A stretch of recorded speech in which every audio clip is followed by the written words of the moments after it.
สวัสดีครับวิชาการสร้าง Mixed Reality หรือ MR บทการวัดระยะและทิศทางวัตถุด้วยมือเปล่าการวัดระยะและทิศทางของวัตถุด้วยมือเปล่านั้นนะครับในลักษณะของ Mixed Reality นั้นนะครับเนื่องจากว่าตัวกล้องของ Mixed Reality นะครับเราจะมีลักษณะของการใช้อยู่ทั้งหมด2อย่างด้วยกันก็คือการใช้วัสดุนะครับหรือว่าอุปกรณ์ที่เราจะเสริมเข้าไปในการทำงานนะครับไม่ว่าจะเป็นตัว Leap Motion นะครับหรือว่าตัว Kinex เวอร์ชัน2นะครับซึ่งในปัจจุบันนี้ Kinex ก็เวอร์ชัน1นั้นก็หายากนะครับแล้วก็ลักษณะของการทำงานก็ไม่ค่อยจะ support นะครับเพราะนั้นเราก็เลยแนะนำในเรื่องของการใช้ Kinex เวอร์ชัน2นะครับเรื่องของ Leap Motion แล้วก็ Kinex เวอร์ชัน2นะครับตัวภาพนะครับลักษณะของกล้องเป็นกล้องอินฟราเรดนะครับซึ่งมันก็จะจับลักษณะของมือนะครับลักษณะการใช้งานในภาพซ้ายมือนะครับตอนนี้จะเป็นลักษณะการใช้งานประเภท Leap Motion นะครับตัวกล้องก็จะหันไปแล้วเราก็จะ detect ในส่วนของมือนะครับว่าลักษณะการวางของมือเป็นอย่างไรนะครับแล้วก็ลักษณะการวางของนิ้วมือนะครับทิศทางเป็นอย่างไรนะครับในด้านขวานะครับก็จะเป็นลักษณะของตัว Kinex เวอร์ชัน2นะครับซึ่งติดอยู่ด้านบนของจอนะครับจะเห็นได้ว่าในรูปภาพด้านบนของจอภาพที่เป็นรูปเด็กผู้หญิงยืนอยู่นะครับตรงนั้นก็จะเป็นลักษณะสี่เหลี่ยมยาวๆนะครับตรงนั้นจะเป็นกล้องอินฟราเรดที่มีชื่อว่า Kinex เวอร์ชัน2นะครับซึ่งตรงนั้นก็จะมีการรับภาพนะครับเป็นอินฟราเรดเข้ามานะครับแล้วก็จะทำให้เราสามารถที่จะคอนโทรลควบคุมนะครับการเคลื่อนไหวของร่างกายต่างๆนะครับได้จากตัวกล้องอินฟราเรดตัวนั้นนะครับซึ่งมีรายละเอียดอย่างไรเดี๋ยวเราจะมาดูในแต่ละตัวกันนะครับการตรวจจับมือนะครับด้วย Leap Motion นะครับเป็นการตรวจจับระยะนะครับที่อยู่ระยะประมาณ 20-30 เซนติเมตรเท่านั้นนะครับก็คือระยะใกล้ๆนะครับจากหน้าเราออกไปได้ไม่ไกลนะครับจริงๆแล้วถ้าหากเรายื่นไปจนสุดมือบางทีนะครับก็ไม่เห็นแล้วนะครับก็คือเราก็ต้องงอแขนเข้ามานะครับเราถึงจะเห็นมือนะครับซึ่งลักษณะของ Leap Motion ก็เป็นการ detect ในระยะใกล้ๆนะครับซึ่งค่อนข้างที่จะละเอียดนะครับแล้วก็มีความไวสูงนะครับแต่ว่าถ้าหากว่าเราใช้งานนะครับลักษณะของการยืนอยู่ห่างๆจอนะครับหรือว่าอะไรอย่างนี้นะครับเราก็ควรที่จะใช้ของ Kinex มากกว่านะครับแต่ว่าในเรื่องของการใช้งานบน Mixed Reality เองนะครับบนการใช้งานของ Mixed Reality เนี่ยตัว Leap Motion นะครับเราก็จะติดไว้นะครับที่ตัว Goggle เลยนะครับโดยปกติแล้วนะครับในส่วนของ Mixed Reality นะครับตัวช่องด้านหน้านะครับก็ต้องเปิดไว้นะครับหรือว่าเจาะไว้สำหรับให้ตัวกล้องหลังนะครับมองออกมานะครับหรือในกรณีที่นะครับมีกล้องเว็บแคมต่างๆนะครับอาจจะวางไว้เหนือหรือว่าอยู่ไว้บริเวณตัวก็อกโก้ตัวนั้นนะครับเพื่อรับภาพเข้ามานะครับโดยปกติแล้วส่วนใหญ่จะเป็นลักษณะของตัวmobile device นะครับไม่ว่าจะเป็นตัวโทรศัพท์มือถือมากกว่านะครับซึ่งตัวนั้นก็จะรับภาพจริงนะครับซึ่งเป็นสภาพแวดล้อมที่เกิดขึ้นจริงแนวนั้นนะครับแล้วเอาเข้ามาบวกกับเรื่องของการทำงานนะครับไม่ว่าจะเป็น 3D animation หรือวิดีโออินโฟต่างๆนะครับรวมถึงเรื่องของการคอนโทรลแล้วก็การตรวจจับเรื่องของตัวการเคลื่อนที่ของมือด้วยนะครับลักษณะก็จะเป็นลักษณะแบบคล้ายๆแบบนี้นะครับก็จะมีลักษณะที่มี Leap Motion นะครับแปะไว้ด้านหน้าว่าเราใช้มือในการคอนโทรลนะครับแต่ว่าลักษณะนี้จริงๆแล้วถ้าท่านดูนะครับก็จะลักษณะตัวนี้ยังไม่ใช่นะครับเรื่องของตัวที่เราจะใช้งานนะครับเพราะเนื่องจากว่าอย่างตัวซ้ายมือนะครับเราจะเห็นว่า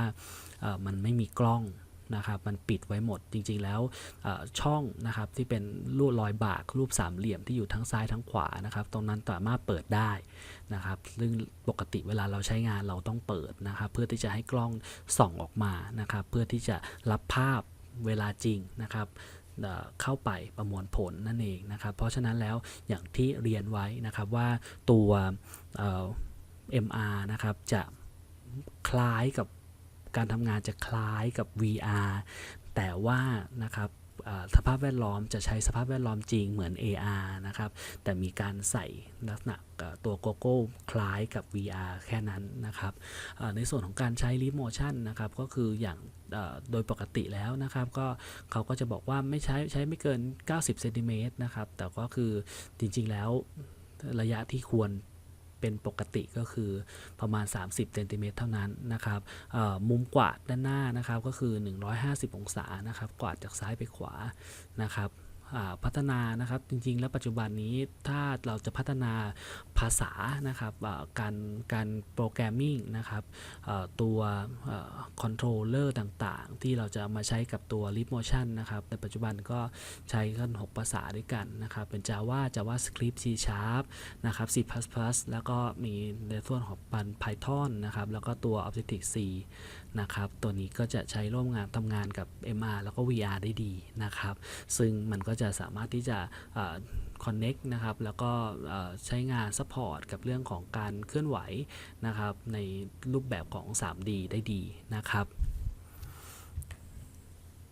ในการตรวจจับมือนะครับในส่วน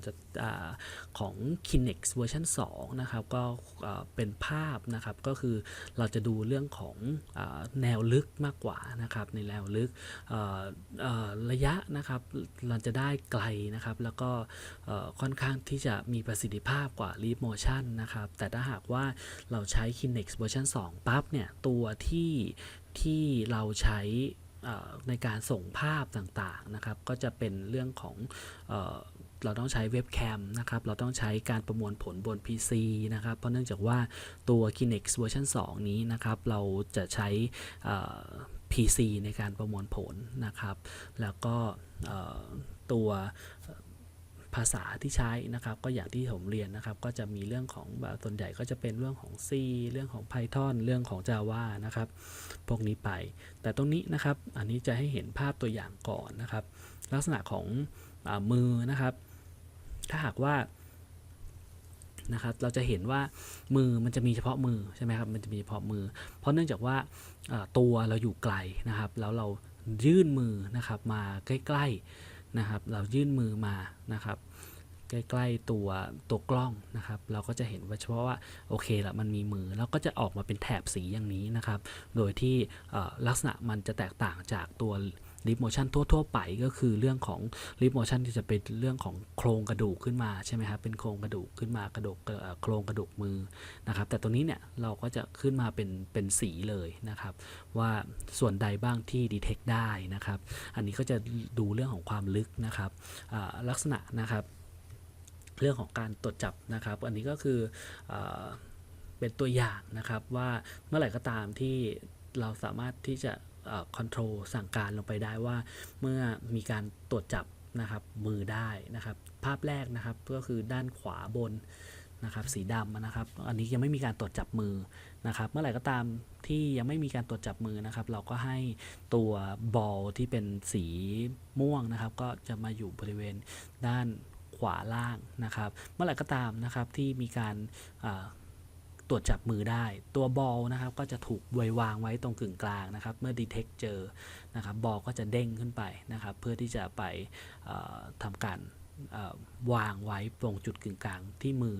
ทำการคอนโทรลนะครับไม่ว่าเราจะลากมือไปที่จุดใดก็ตามนะครับบอลตัวนี้ก็จะเคลื่อนที่ตามนั่นเองนะครับตัวนี้เราก็จะมีเรื่องของการคอนโทรลนะครับด้วยตัว Kinect นะครับตัวนี้ก็จะตรวจจับมือได้นั่นเองนะครับการจับจ้องบนโฟกัสนะครับที่มีเข้ามาเนี่ยก็คือลักษณะนะครับอย่างตัวนี้นะครับถ้าหากว่ามีมากกว่า2 Object เห็นไหมครับมากกว่า2 Object ก็คือผมมีมือเข้าไป2ข้างนะครับแล้วก็ Object ก็คือตัวทั้งหมดนะครับเพราะนั้นแล้วตัวเขาเรียกว่าตัวลูกบอลสีม่วงนะครับก็จะวางนะครับอยู่กึ่งกลางนะครับระหว่างมือ2 มือนะครับแต่ถ้าหากว่ามี ผมได้เอาแขนทั้งแขนนะครับมีแขนทั้งแขนยื่นเข้ามานะครับเพราะฉะนั้นแล้วแขนทั้งแขนผมนะครับก็จะมองว่าเป็นอ็อบเจกต์หนึ่งนะครับมันก็จะวางไว้ตรงจุดกึ่งกลางนั่นเองนะครับว่าทางด้านซ้ายด้านขวาด้านบนด้านล่างให้มันเท่ากันนะครับเพราะนั้นบอลก็จะวางอยู่ตรงข้อมือพอดีนะครับแต่ถ้าหากว่าผมนะครับเอาตัวข้างๆเข้ามาใกล้ๆเลยนะครับตัวบอลก็จะวางไว้ตรงบริเวณกลางลำตัวผมเลยเห็นไหมครับก็ตรงนี้ก็จะเห็นชัดเจนว่าวัตถุก็จะถูกเซตไว้อยู่กึ่งกลางเสมออันนี้ก็คือในเรื่องของการโปรแกรมมิ่งเข้าไปนะครับแล้วก็นะครับถ้าหากว่าเราสามารถสั่งงานให้มีการปฏิสัมพันธ์เมื่อตรวจพบนะครับก็คือเราสามารถทำให้มีเรื่องของการพ่นนะครับตัวลักษณะของตัววงกลมเล็กๆนะครับพ่นออกมาจากจุดนะครับบอลนั่นเองนะครับเมื่อเราพ่นเข้ามาเสร็จปุ๊บนะครับลักษณะคราวนี้เราก็จะอ้างอิงของลักษณะของฟิสิกส์เข้ามาแล้วคราวนี้ก็จะมีเรื่องของปานปัดเรื่องของการปลิวนะครับอะไรอย่างนี้เป็นต้นนะครับก็ซึ่งเราสามารถที่จะเขียนเพิ่มเติมใส่ลงไปได้ด้วยเช่นกันนะครับแล้วก็ลักษณะตัวนี้นะครับนี่ดูที่ความลึกนะครับที่โทนสีเรื่องของความลึกนะครับจะเห็นได้ว่าถ้าหากว่าผมยืนอยู่ไกลๆนะครับผมยืนอยู่ไกลๆก็คือตอนนี้ยังไม่ตรวจจับนะครับเมื่อไหร่ก็ตามที่ผมชะโงกหน้าเข้ามานะครับอันนี้ก็จะเห็นละว่ามีหน้าหัวเข้ามากลมๆใช่ไหมพอผมค่อยๆโยกตัวเข้ามาปุ๊บก็จะเห็นชัดเจนขึ้นนะครับว่าโอเคตอนนี้มีที่มันดีเทคได้ในระยะก็คือดีเทคที่ตัวผมด้วยนะครับแต่ถ้าหากผมยืนอยู่ไกลๆนะครับผมก็สามารถที่จะยื่นมือเข้ามานะครับแล้วก็สั่งให้มันดีเทคเฉพาะมือผมเท่านั้นนะครับลงไปเนี่ยได้นะครับตรงนี้ก็เป็นลักษณะที่ใช้งานนะครับเรื่องของการใช้งานดูเรื่องของความลึกนะครับการวัดระยะต่างๆด้วยมือเปล่าเลยนะครับ